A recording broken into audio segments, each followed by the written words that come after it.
Okay, so I know some of you are going to have to leave for the pool call, which is absolutely fine. We'll also keep you honest on when the president is getting ready to speak. So there are a couple of mechanics. Chris is going to be our special helper on this front today. Thank you. Okay, a couple of items at the top.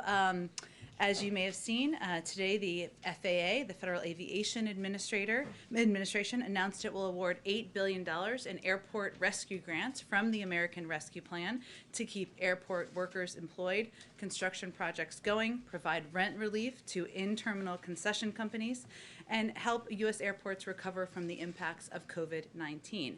Thanks to the president's successful vaccination program, America is on the move again. There are over 3 times more Americans traveling through airports now than at any time last year, and this funding will help airports ramp up operations, keep travelers safe, and workers employed. Hundreds of airports across the country will receive this funding thanks to the American Rescue Plan, including airports in Philadelphia, Charleston, West Virginia, Anchorage, Alaska, Raleigh-Durham, North Carolina, Portland, Maine, and Portland, Oregon. Last item for the top, it's the first official week of summer, as you all know, and the onset of peak wildfire season. We're already experiencing extreme heat in the west, several large wildland fires, and we've had 3 named Atlantic storms, including Tropical Storm Claudette, which led to the tragic loss of life in Alabama this past weekend. It was important to the president to meet with the FEMA administrator and members of the emergency preparedness team, including the Homeland Security Advisor, to discuss the federal government's ongoing preparedness and response efforts, as well as how FEMA supports communities in need. Hence, that's what he will be doing this afternoon. Josh, why don't you kick us off? Thanks, Jen. 2 subject areas. First, with regard to voting rights, President Biden described his 2020 campaign as a battle for the soul of America. What does the administration think is more important for the soul? Upholding the tradition of the filibuster or getting the voting rights agenda through? If you had to make the choice, what is that choice? Well, we don't see it through that prism, which won't surprise you. I will say that first, the president believes that expanding access to voting, making it easier for people to vote, should be a fundamental right for the American public across the country, and it will be a fight of his presidency long past today. And I will also note, since you gave me the opportunity, that this has been a fight that he has been battling through the course of his career. When he was in the Senate, he fought for an extension of the Voting Rights Act. And it's something that he, of course, talked about on the campaign trail, and he will continue to use the bully pulpit, but also every lever in government to continue to advocate for moving forward. And then, secondly, the president's going to meet with the FEMA administrator this afternoon. Yes. Obviously, we're seeing a lot of extreme weather and climate events. Researchers have a event at Columbia University this week to look at moving people out of harm's way in order to mitigate the effects of extreme weather.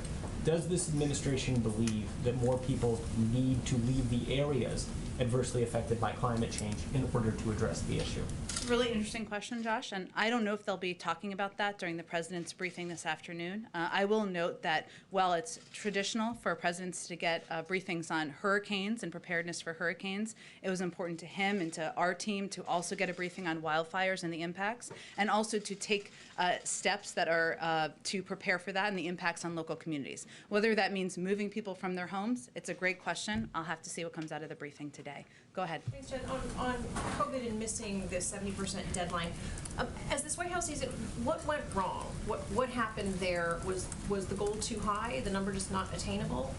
Sure. Well, we don't see it exactly like something went wrong. How we see it is we set a bold, ambitious goal, something the president has done from the very beginning. And we are expected to meet that goal just a couple weeks after July 4th. And in fact, at this point, as of today, we're going to be already at that point for people who are 30 years of age and older.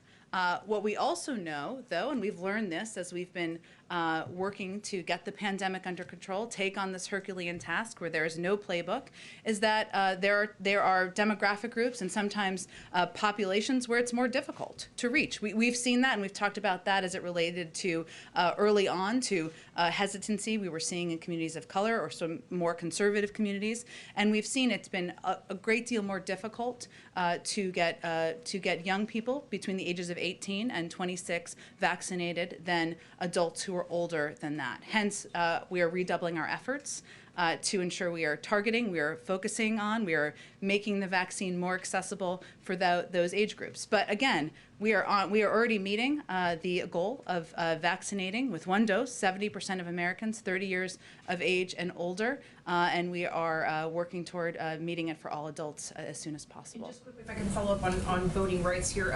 Yesterday you said that there's more work to be done. Among that is including engaging state legislatures.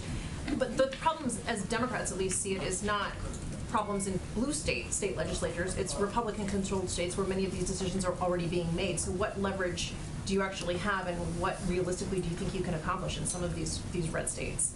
Well, first, I think the point we've been making is that it's a federal approach that is needed, and I think it's important to remember why we're at this point.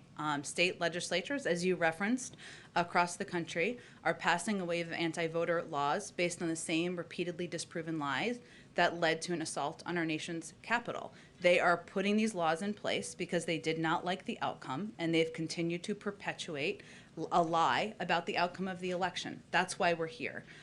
What the president and what the vice president will do is engage with voting rights groups, engage with legislatures who are supportive of expanding access to voting around the country. Yes, there are, even in red states, there are many Democratic legislators or legislators who want to expand that access, empower them, work with them, support them in these efforts, and continue to fight to get legislation across the finish line on the federal level.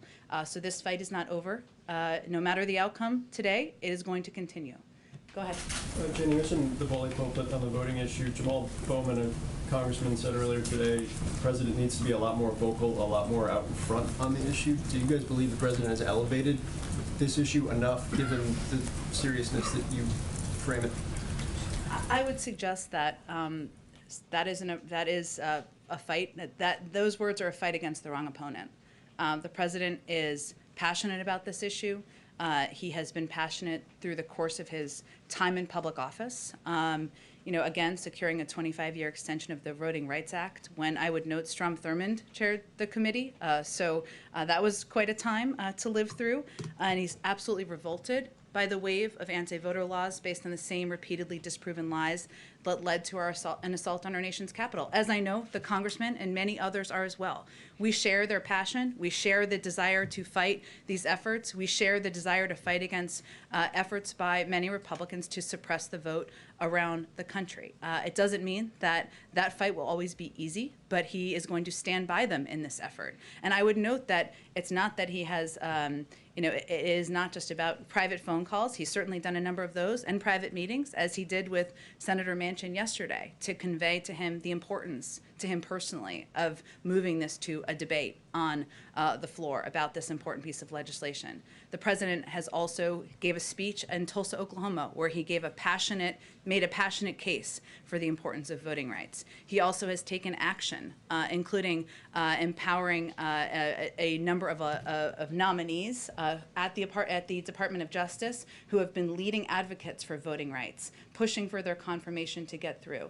The Department of Justice also just announced a few weeks ago that they are doubling their support and their financial support for enforcement of important voting laws around the country. And he signed a historic executive action just several weeks ago that puts in place a number of protections to ensure that people have the ability to vote. I would say that's hardly being silent. That's hardly sitting on the back bench. And he will be standing with advocates in this fight for the foreseeable future. Go ahead. Thanks, Jen. This White House is very good at setting ambitious but achievable goals. Did the White House believe that 70% was achievable when you set it? Well, I would say first, there's no record, there's no playbook for this. There's no record to look back and say these were the goals that were achieved 5 years ago or 10 years ago, because we're dealing with a historic pandemic. And the president's view is that we should set bold, ambitious goals and do everything we possibly can to achieve them. And in our view, we have part of our objective was to return the country to normal, for people to enjoy backyard barbecues, which people across the country, millions of people will be. And we'll have 1,000 people on the South Lawn here at the White House, frontline workers, men and women who are serving, also enjoying life back to normal. But we also are honest about where we need to continue to redouble our efforts, and that's among people who are 18 to 26. That is a small, relatively small demographic of the country, but one where there needs to be continued work, and we're going to use every tool at our disposal to push for that. So what is the game plan for getting young people vaccinated in greater numbers? Let me give you a couple of examples of what we're working on. It's not just Dr. Fauci on TikTok, though that is happening. So Dr. Fauci has done several Q&As with TikTok and Instagram influencers to answer questions, to meet people where they are, including young people, give them information they need. CDC's COVID vaccine chat on WhatsApp is now live to help Spanish-speaking young adults get vaccinated. We're working with the private sector as well. As you all know, Microsoft is giving away Xboxes at Boys and Girls Clubs. The College Challenge is rallying university students across the country. Walgreens is giving out $25 to anyone who gets vaccinated there before July 4th. These are just a couple of examples of some of the approaches we're taking. We'll build on that from there. What we'll also note is that we're seeing the same challenges that we've seen in other groups, which is that access and making it as easy as possible is the name of the game. And so continuing to support our pharmacy program, to support our mobile vaccination units, to make this the vaccine as accessible to young people. They lead busy lives. We want this to be just a box they can check on their weekend to-do list. Go ahead. Following up on Phil's question, you very ably went through the president's history on voting rights and related issues, and you've laid out all the times he's spoken about it. But this lectern is available to him today. We have not heard him talk about it. He has the biggest megaphone Aside in from the world. Tulsa speech just a few weeks ago? No, I'm talking about when the vote is happening, using the president's time. And so clearly the president is choosing not to do that now. Why? Where is the president on this issue on a day when they're voting? I would say first that the president has spoken passionately about his commitment to expanding access to voting rights a number of times, and you will hear him speak about this again. You certainly will hear us. We'll put out a statement from him at the conclusion of the vote today, and I expect you'll hear more from him in the coming days as well. On another subject with COVID, former FDA Commissioner Scott Gottlieb is among the voices saying he's concerned that children who are not yet eligible to be vaccinated could be drivers of the variant, especially with school coming back and camps and all of that. What specifically does the administration feel needs to be done to address that issue for those not yet even eligible to be vaccinated?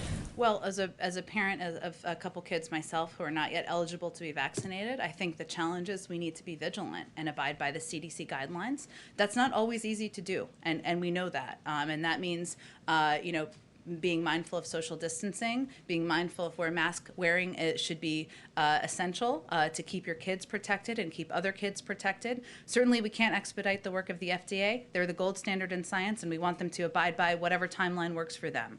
But it does mean, which again is challenging, abiding by the guidelines for children and those who are not yet eligible until we get to that point. Go ahead. Thanks, Jen. You said yesterday the president feels a great deal of the crime we're seeing is a result of gun violence, but the stats show it's not just gun crimes. So why does the president think there's been a 30% increase in car thefts in D.C., 47% increase in robbery in New York City, or a 98% increase in rapes in Atlanta?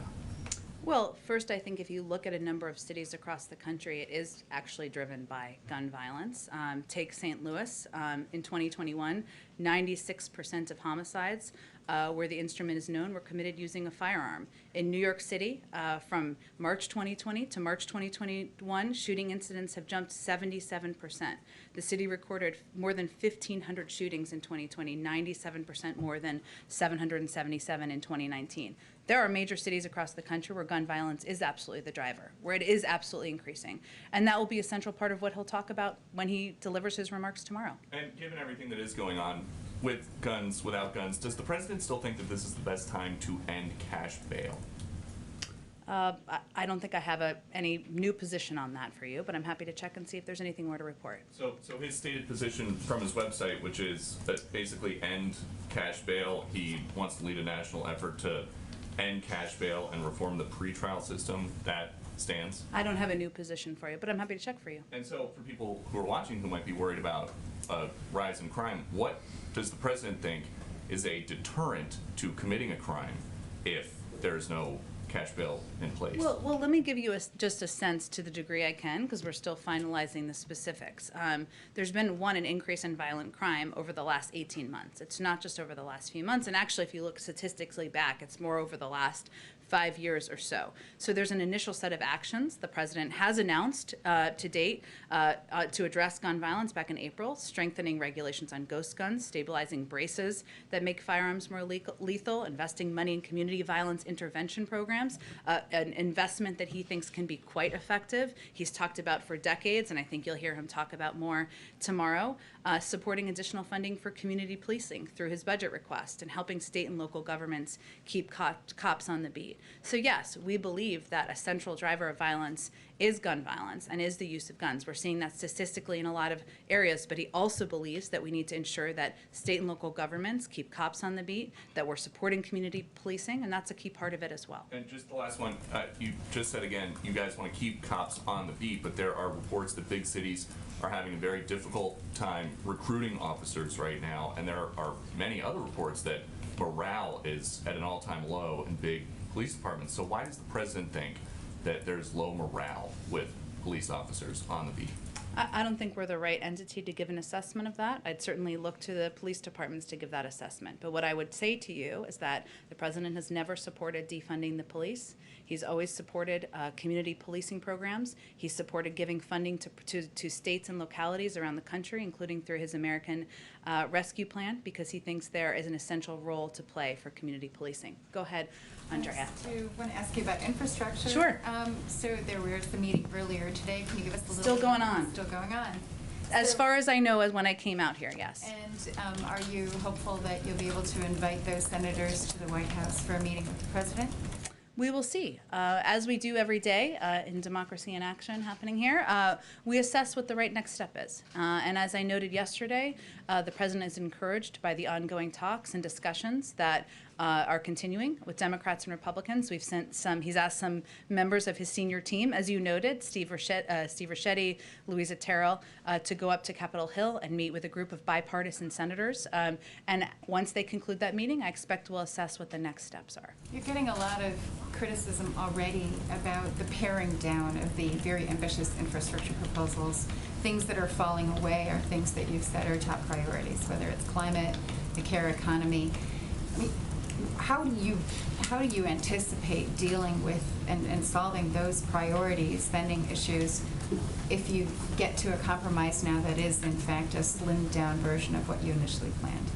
There's a budget reconciliation process that's just getting underway, which we expect to be a vehicle to move a number of the president's bold ideas forward. Can I ask you a question about Amazon as well?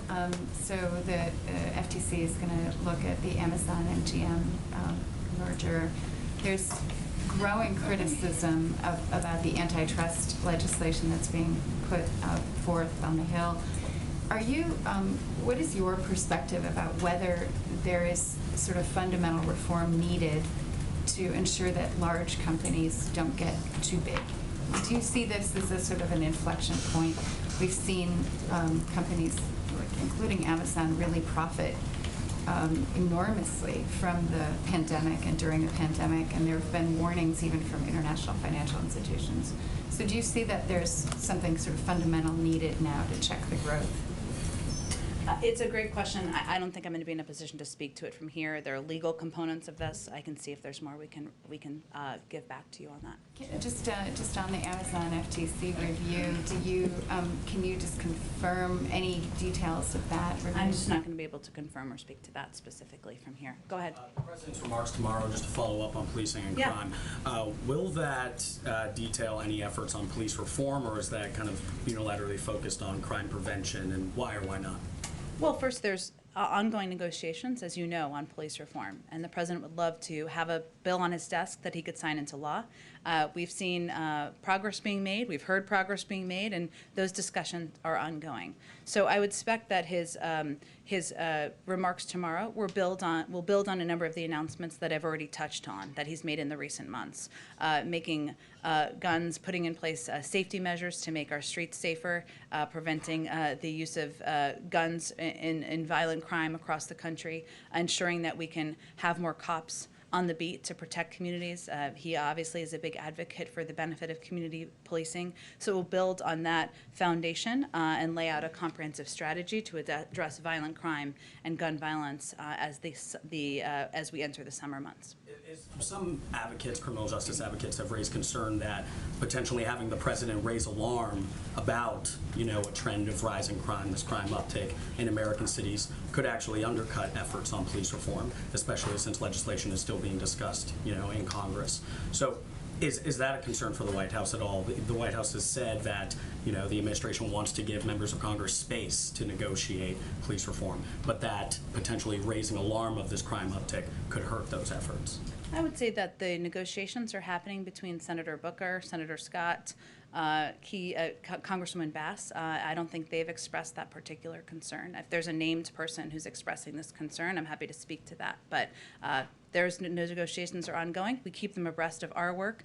And again, I think in communities across the country who advocate and support police reform, they don't see it as a mutually exclusive issue. Neither does the president.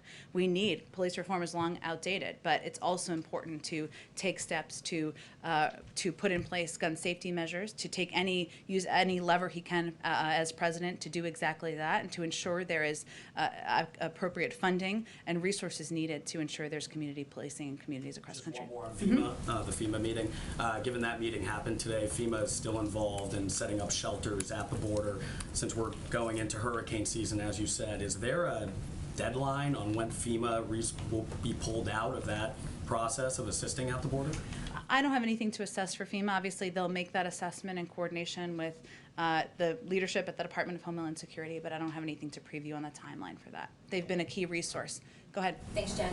Going back to the 70% goal, the CDC data says that there are 13 states that are falling way short of that 70%. They're less than 55%. 4 states are below 50%. Should those states get more of a focus right now and not the nationwide number as the administration plans their strategy to get vaccinations up? Well, we're not focusing on those states. I would say that, one, it's important to note that when we give the statistics, including 87% of all seniors, 75% of people age 40 and over, 70% of those age 30 and over, they're from red states and blue states and purple states or whatever color the state may be. Our focus from the beginning has been continuing to redouble our efforts among demographics and groups where we need extra assistance. That's why we have taken steps to put in place 24-hour pharmacies, walk-up sites, mobile clinics, free rides. We have vaccines at barbershops, baseball games, NASCAR races. Even over the last month of action, which we've been doing across the country, we've had 15,000 events. We've attempted 1.4 million contacts or reached about 500,000 people, and there are thousands of volunteers in 50 states across the country. Ultimately, it's going to be up to individuals to decide if they want to get vaccinated. Is there something more, though? You went through all of those incentives and specifically tying those to that age group, that younger age group. But if there's something that's regional about this, if it's Alabama, Louisiana, Mississippi, and Wyoming that are those states below 50%, is there something that the administration can do to get those numbers up? Or at this point, is this governors and states that should be doing this? It's always been a partnership, and it will continue to be a partnership moving forward. And it's also up to individuals to make the decision to get vaccinated. And what we can do from the federal government, of course, is to make it as accessible as possible, make sure we have the supply. We've done that long ago. Make sure there are thousands and thousands of sites, vaccinators, opportunities for people to get vaccinated, incentivize it across the country. That's exactly what we've done. I will note, we're not going to stop implementing these programs on July 5th. That we will continue to implement them as we work to get more people in the country vaccinated. Go ahead, April. Jen, I want to hit 2 topics, voting rights as well as crime. You keep bringing up former President George W. Bush in 2006 when he... I keep bringing him up? Well, you brought him up. You brought the extension up. You brought the extension up of voting rights. And I think that happened long before that. Right, but you brought it up as to it was extended for 25 years. Oh, okay. That's- I didn't bring up George W. Bush, but go ahead, you can bring him up. Yes, I'm bringing him up. As someone who was here when he did it, Sure. he was a Republican who did it, and that's one of his pieces that he likes to tout when he talks about efforts in the black community. What's different with Republicans then and Republicans now when it comes to voting rights? What's different? Well, I think, April, what should raise some questions for Americans across the country is why would anyone want to make it more difficult to vote? Why wouldn't we want to make it more accessible? What are they so afraid of? And maybe they're more afraid now of what it would mean to have more people voting across the country than they were back then. I don't know. You'll have to ask them that question. And secondly, on crime, what's different now as you're trying to push this effort on community policing as well as guns? What's different now? What do you think will have the teeth to change the tide that hasn't been changed before in the coming years? Different now, do you mean different from a different period of time or different from? Community policing was in place during the Clinton years. It was taken away. There was conversation about it in many years prior, and now you're bringing it back again. So you're bringing the issue back again. What teeth do you believe that will have, and do you believe that that could become a reality again? I mean, I understand different police departments can do what they want, but you're trying to make an overall sweeping push for police departments across the nation to make this difference. What's different now that will make this tide change? Well, I would say one difference now is that it's become a politically charged issue when it wasn't historically. And if you look back, community-oriented policing services, historically had been supported by liberal Democrats, civil rights groups, including the NAACP, and over the course of time. And that has always been the case.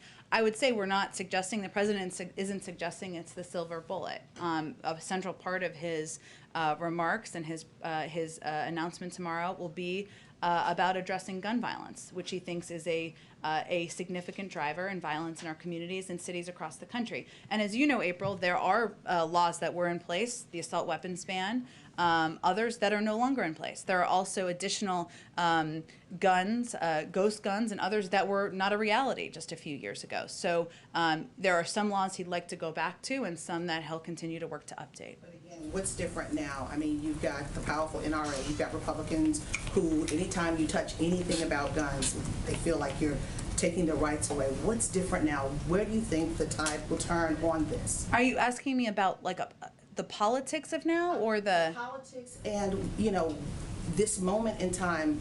Why do you believe that you have a chance to make a dent when Democrats didn't have it before? Well, I would just say here's how the president sees this. There's been rising crime in cities for the last 18 months, if not before that. Yes, there needs to be reforms of police systems across the country. The president is a firm believer in that. But there are also steps he can take as president of the United States to help address and hopefully reduce that crime. A big part of that, in his view, is putting in place gun safety measures, using, even as Congress is not moving forward currently, using the bully pulpit, but also using levers at his disposal as president. Go ahead. I guess I'll take another stab at that, to use a phrase, sorry. What's different for Joe Biden? 30 years ago, he was chairman of the Senate Judiciary Committee, wrote a crime bill, addressed this issue. What has he learned since then, and what can we look tomorrow that might be the same or different?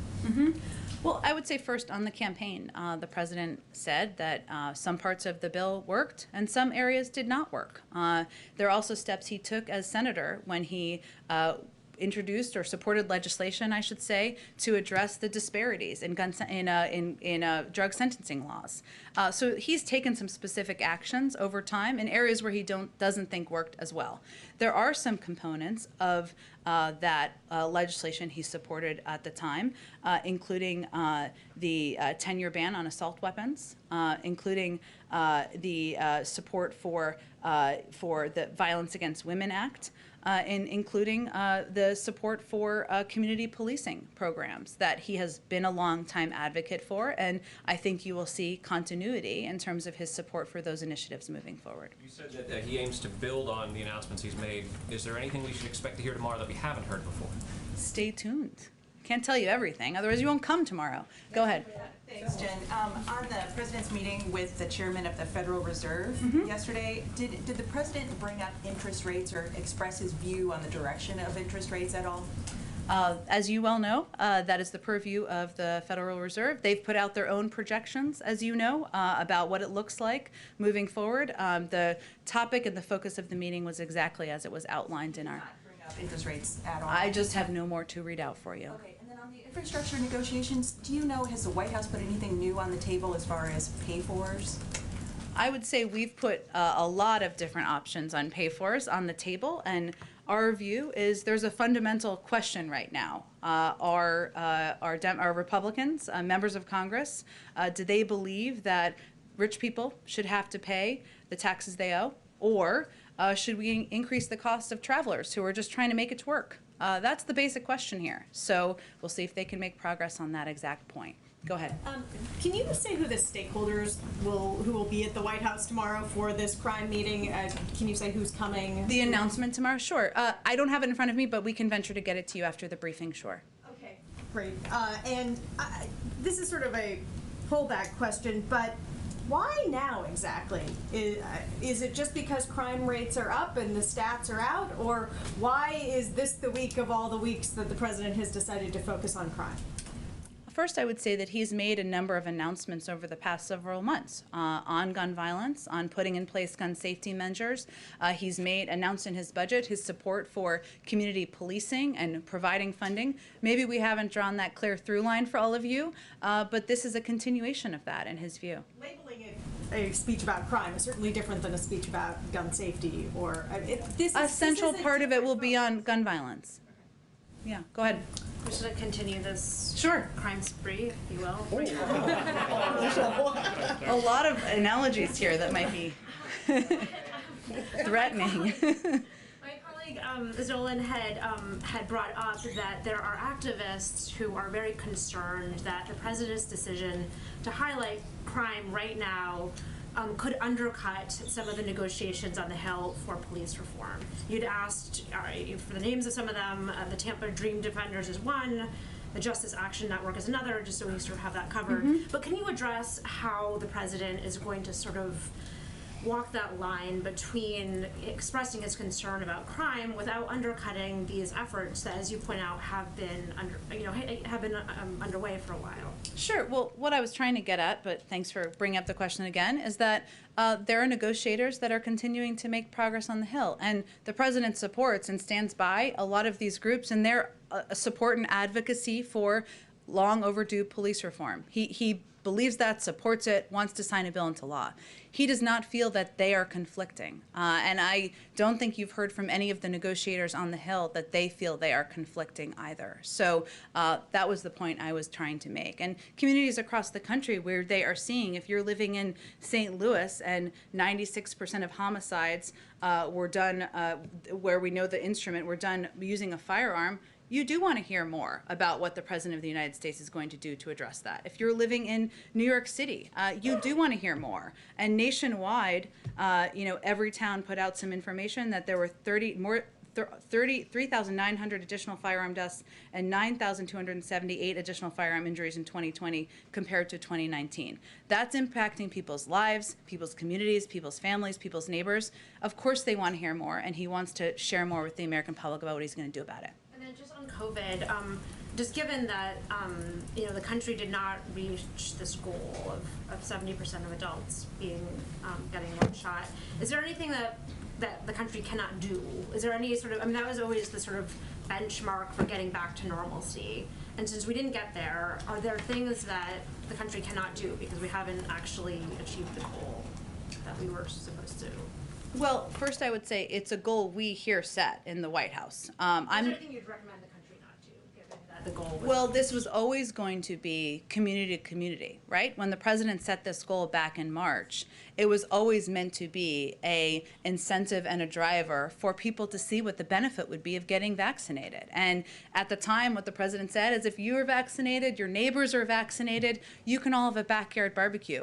We're doing that times about 100 by hosting 1,000 people here at the White House. Now, if you're in a community where you're 80% vaccination rate, my bet is the community's pretty closely back to normal.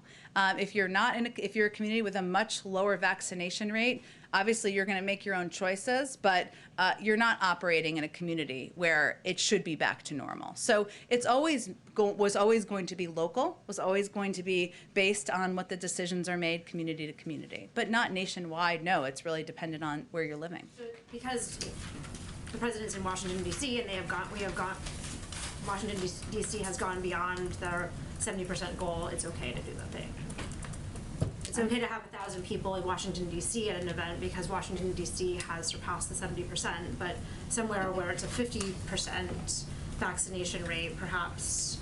Communities are going to make their own decision. There's nothing ever magical through science about 70%. 70% was a bold, ambitious goal we set to continue to drive to get more people vaccinated across the country. But it's not as if you're 67% in a community, you're at a different level of safety than 71%. Communities are going to make their own decisions. And I think at a fundamental fact is that if you're vaccinated, if your neighbors are vaccinated, then you're safe. Go ahead. Thank you, Jen. One quick question. question. I'm sorry. I'm going to right here. Go ahead. Go ahead, Chris. Oh, thanks. Can you respond to at least a couple Republican senators, and one today said that, and ones who have talked about signing on to this bipartisan talks right now on the jobs plan, that would essentially stop momentum or stop you guys from being able to do reconciliation. Can you respond to that idea that they're basically cooperating so that you can't do the second half of your plan? I don't think that's how the process works fundamentally. So it will not stop the White House from enacting. And Well, Democrats if we just go to our episode of How a Bill Becomes a Law, there's a budget reconciliation process led by the budget chairman. It's proceeding. It needs a certain number of votes. That's different from the number of votes that are needed for other pieces of legislation. That piece of the budget reconciliation process is proceeding. There'll be discussions. There may even be disagreements among people within the Democratic Party about what should be included in there or not. There needs to be 50 votes to move that forward, but that process is continuing and proceeding. But stopping the momentum Okay. for it, as well as taking the amount of time that these talks are taking, that it realistically that it could gum up the works and to get. How would it this gum up the works? I mean, this is their plan, their hope of Sounds like strategy. they have some more explaining to do about what they mean. Or maybe they need to go to a How a Bill Becomes a Law, how reconciliation works. Senator Sanders could come to the Republican caucus and teach them. I'm offering him. I'm sorry, we have to wrap it up because I think the president's about to speak. But thanks so much, everyone. Sorry it was a little short today. Thanks, Jen.